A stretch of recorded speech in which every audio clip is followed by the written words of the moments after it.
My heart says, seek my face. These are words from Psalm 27, and also the words of my heart towards all of us as we seek each other's faces in human connection.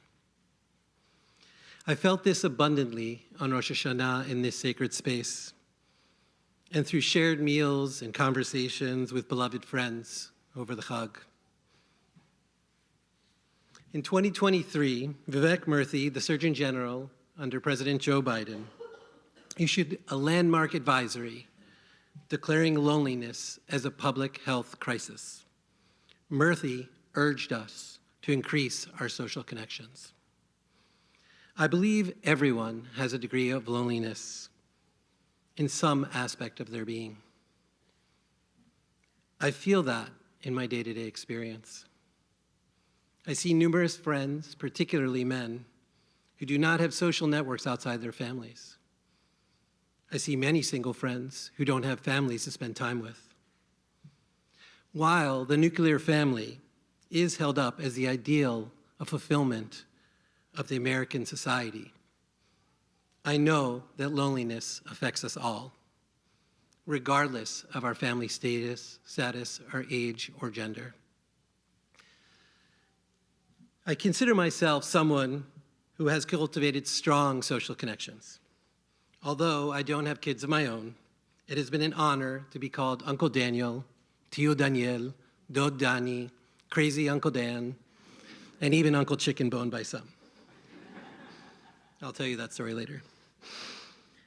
In that role, I've attended countless baby namings, bar mitzvahs, performances, social sporting events, and presentations by my friends' children.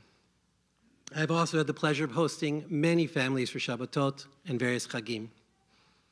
I create and share lists of fun things to do around Boston regularly with my friends. And I often find myself, yet I often find myself alone. I imagine some people think, Daniel has so many friends, how could he be so lonely? Maybe some people assume that because I have so many relationships and connections, that they do not need to invite me for Shabbat or to social gatherings. Yet, I've spent countless Shabbatot alone and or reaching out to people in hopes of an invitation. I remember, even for my dad's Shiva, someone told me that they didn't come because they thought there would be a lot of people there, when in reality, one night, I even struggled to actually have a full minyan. It is actually so hard to feel so lonely when I try so hard to connect with people. I know that life is hard and all-consuming. I know many of us are worked to the bone. I know some of us struggle to make ends meet, earning less than our parents did, even with 2 working adults. I know we're often caring for those same parents and our children simultaneously. It can be hard for busy families to leave their bubble or to find energy to go out again at the end of the day. I know sometimes it is actually less exhausting to sit on the couch and watch another episode than to leave the house and meet up with others. Yet, in the midst of a culture that pushes us to work harder and harder, further isolating us from each other, don't forget that we are all in this together. I invite you to say yes to that invitation to be with one another. I invite you to share your presence with others generously.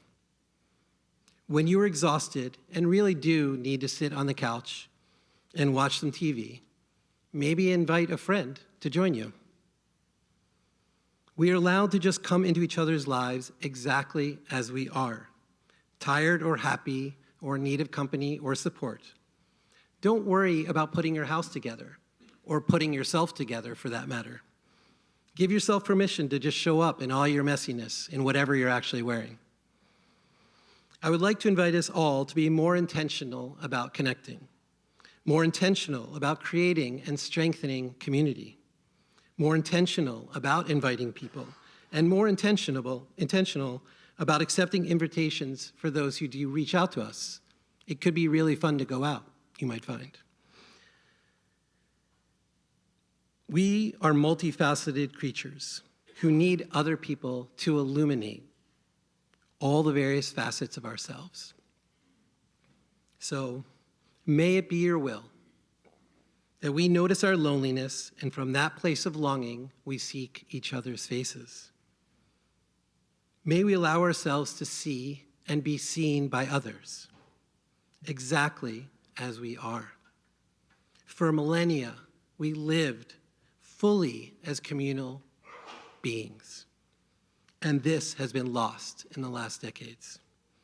May it be your will that we choose to connect, because it is the people in our lives and the experience shared together that matter most. Shana Tova.